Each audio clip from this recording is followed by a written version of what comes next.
Intel is f***ed. That's it. That's the video.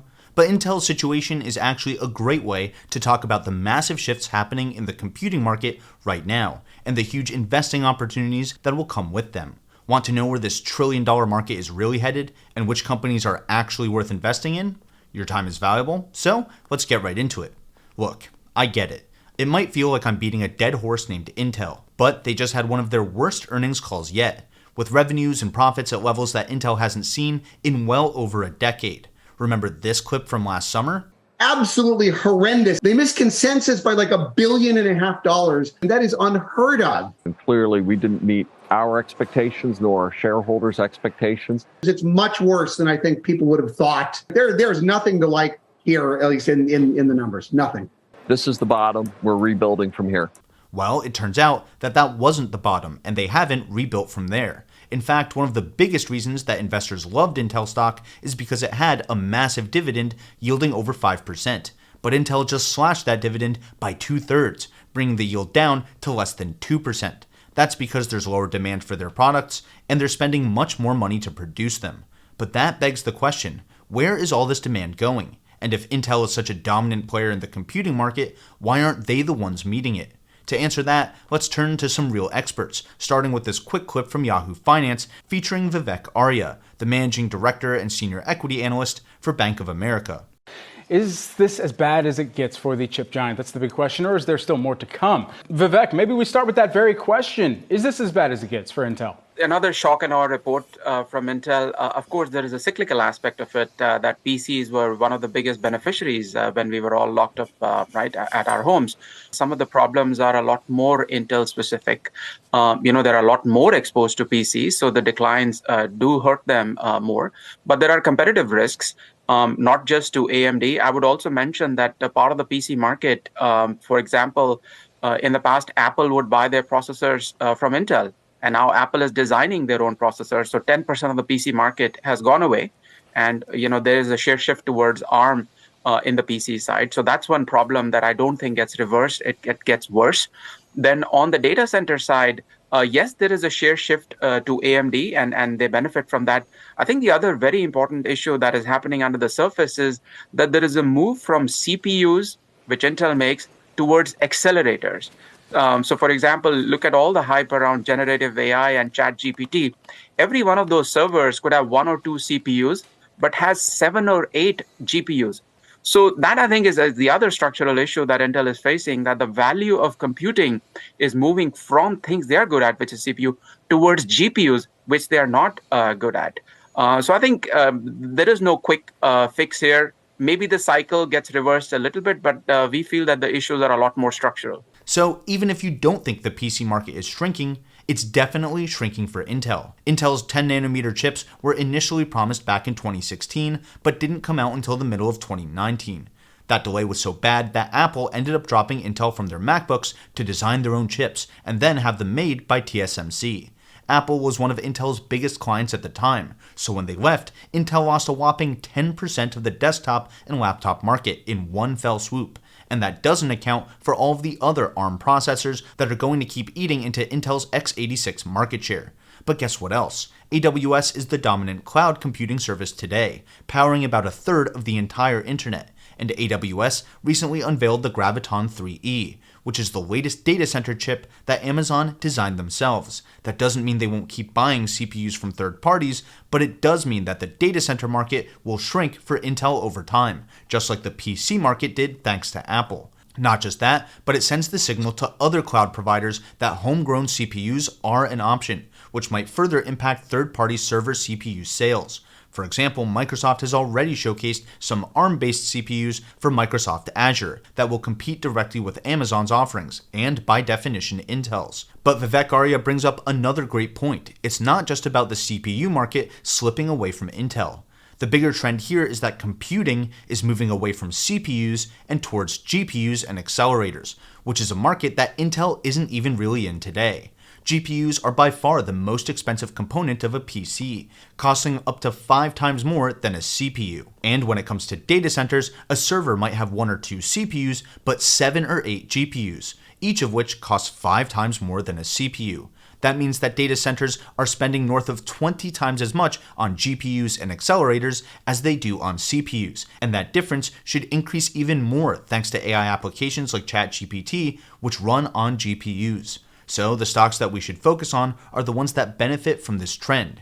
Speaking of which, Moomoo is a trading app that helps you find great investments and execute your strategies. There are no commissions, no account minimums, and no hidden fees. Moomoo even lets you trade before and after market hours, from 4 a.m. to 8 p.m. Eastern. And they have this awesome concepts feature that shows you which companies are involved in different themes. For example, you can search for ChatGPT on the markets page to get a list of every stock that benefits from generative AI. Apple, Microsoft, Google, Amazon, Nvidia, every company I've been focusing on since OpenAI released ChatGPT to the public. And you know who's not on this list? Intel. This is a very cool way to discover great stocks, but that's not even the best part. Right now, Moomoo is giving away up to 15 free stocks, each valued at up to $2,000. And if you use my link, you get another 2 free stocks. All you have to do is sign up with my link and keep your account above $1,000 for at least 60 days to claim your 17 free stocks. This is a limited time offer, so go download the app using my link in the description below today. Let's keep going down the thread of which stocks would benefit the most from computing shifting from CPUs to GPUs. Nvidia is an obvious winner here, but they're definitely not the only one. So where do the experts think the best investments are in this space today? Is it chip designers, chip builders, or somewhere else? I mean, that makes it sound like Intel effectively, Vivek, is going to become obsolete. Is that the case? Is there anything they can do? I mean, it seems late for them to sort of pivot into GPUs in a more decided way. So I think over the next 2-3 years, we don't see Intel completely, getting off the map, but it is going to be a tough slog. And the challenge is trying to outcompete their fabless competitors who are just focused on design, so they can be very agile and they can take advantage of Taiwan Semi's manufacturing and the cost structure. And on the other side, Intel has to also compete against Taiwan Semi from a manufacturing perspective. So I think they are facing two different challenges at the same time. So it's going to be tough going for the next few years. Obviously, if Intel would be sort of at the bottom of the barrel, maybe for lack of a better term, who would be at the top? Yeah, I would say on the computing side, we have always maintained that good exposure to semis, you have to look at the 3 C's of semis, as we call them: cloud, cars, CapEx. Cloud is NVIDIA. It's very hard to beat them in AI, and everything we hear about OpenAI, I think they're the biggest beneficiary. I think on the car side, names such as ON Semiconductor, NXP, very interesting. And CapEx is all the semi-cap equipment companies, Applied Materials, KLA. I think they are going to be the beneficiaries of this race between Intel and TSMC and Samsung, stimulated by all the money that's going to come from US and EU CHIPS Acts. So cloud, cars, CapEx, I think a good exposure to semis involves all 3 of those themes. So Vivek is pointing out 2 really important trends that investors need to pay attention to. First, let's talk about vertical integration. Investors typically think that vertical integration is always a good thing because when a company makes everything themselves, they have control over every part in their supply chain. And relying on third parties is seen as a bad thing because it introduces extra risks, like a vendor causing a delay in a final product launch. But let me show you why that's not always true. ASML is the only company on Earth that makes extreme ultraviolet lithography machines. These are the machines that help companies like Taiwan Semiconductor and Intel make the smallest and most sophisticated chips in the world. Chips like NVIDIA's GPU cores and Apple's M1 processors are made with these machines. Each EUV machine has over 100,000 parts and needs dozens of trucks and multiple cargo planes to be transported. Around 90% of the parts for these machines are actually made by hundreds of outside companies from all around the world, with ASML acting as the system integrator. That way, ASML doesn't need to be the best in the world at making each individual part or subsystem, many of which need insane amounts of engineering to be built. Instead, they've built up a huge network of exclusive deals with hundreds of very specialized suppliers. Because of this, experts say it could take decades and billions of dollars for any other company to challenge ASML's moat. So it would actually be much more risky for ASML to be responsible for making all of these components themselves in addition to putting them all together. So ASML is a great example of a semiconductor stock that will definitely benefit from this new wave of AI applications, even though they're not vertically integrated. Now let's flip the script.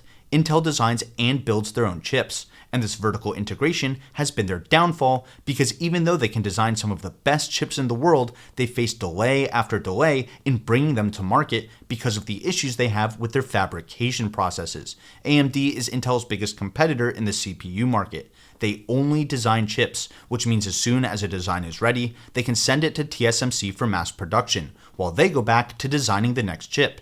TSMC is Intel's biggest competitor in the chip fabrication market. They only fabricate chips, which means as soon as they get a design, they're ready to mass produce it. And every improvement that they make to their fabrication process benefits all of their other clients. So Intel has to do two different technically challenging things to release any new product: design and manufacture the chip, while their biggest competitors can aggressively focus on just one. So comment below with your thoughts on which one seems like the riskier investment to you. Vivek Arya also pointed out that to get good exposure to the semiconductor industry, investors actually need exposure to three things: cloud, cars, and capex. What the heck does that mean? In my opinion, the three C's are just a simple way to break out the gigantic semiconductor market into three parts. Cloud means companies that design chips for data centers. For data center CPUs, that's going to be Intel and AMD. And for GPUs, that's going to be NVIDIA. For networking and infrastructure, think Qualcomm, ticker symbol QCOM, and Broadcom, ticker symbol AVGO. By the way, both Qualcomm and Broadcom now pay a much bigger dividend than Intel stock. Cars doesn't actually mean just cars. It means edge devices and embedded systems. Think robots, smartphones, smart home devices, wearables, and so on. In this bucket, Vivek recommended ON Semiconductor, ticker symbol ON, and NXP Semiconductors, ticker symbol NXPI. Fun fact about NXP, it was actually spun out of Philips in 2006, the same company that spun out ASML in 1984. Intel also belonged in this category until they spun out Mobileye and took it public under the ticker symbol MBLY last year. The last C is CapEx, which means semiconductor equipment manufacturers and the companies that actually build the chips. This bucket includes companies like TSMC, ASML, Applied Materials, and Teradyne. Intel also belongs in this bucket because of their foundries, especially now that they're providing foundry solutions to other companies, not just for their own chips. But just like vertical integration isn't always a good thing, Intel being in all of these buckets isn't a good thing either. They clearly spread themselves too thin at the cost of their core products, and to fix that, they're going to have to cut a lot of projects, a lot of people, and of course, their massive dividend. And all that money needs to go back to designing and manufacturing chips that the market actually wants, not just the ones that Intel is already good at building. But don't take it from me, since Vivek Arya's analysis on Intel has been so spot on, let's see what he thinks Intel needs to do to get back on top. Vivek, maybe you can make sense of this.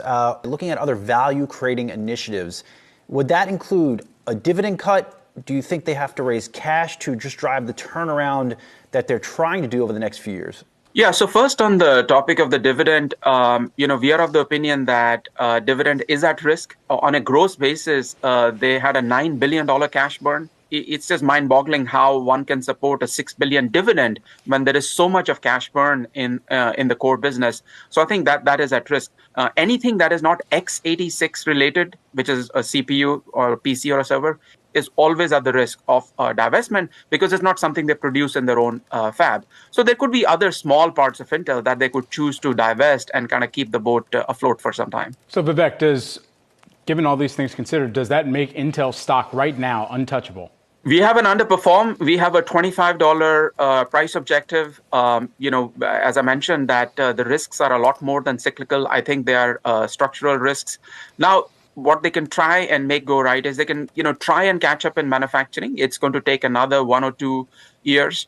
It is possible that the PC market maybe recovers a lot more on the other side because the PC usage has definitely gone up versus the pre-COVID levels. There is possibly a small jump off a low base, but for Intel to fly again, I think that's a very tough scenario to envision at this point. By the way, Intel cut their famously high dividend by 2/3 less than 1 month after that interview. So there you have it. Just because a company is a household name doesn't mean it's a good investment. Just because a company is vertically integrated doesn't mean it's a good investment. And just because a stock is cheap doesn't mean it's a good investment. Instead, investors should focus on where the world is going, from CPUs to GPUs and accelerators, from powerful PCs to cloud computing and edge devices, and from companies trying to do everything themselves to pure play companies that provide a platform or an ecosystem for others to build on top of. But before you go investing your hard-earned money, there's one more big disruption that you need to know about, so make sure to check out this episode next. And if you feel I've earned it, consider hitting the like button and subscribing to the channel. That lets me know to share more research like this. Either way, thanks for watching, and until next time, this is Ticker Symbol U. My name is Alex, reminding you that the best investment you can make is in you.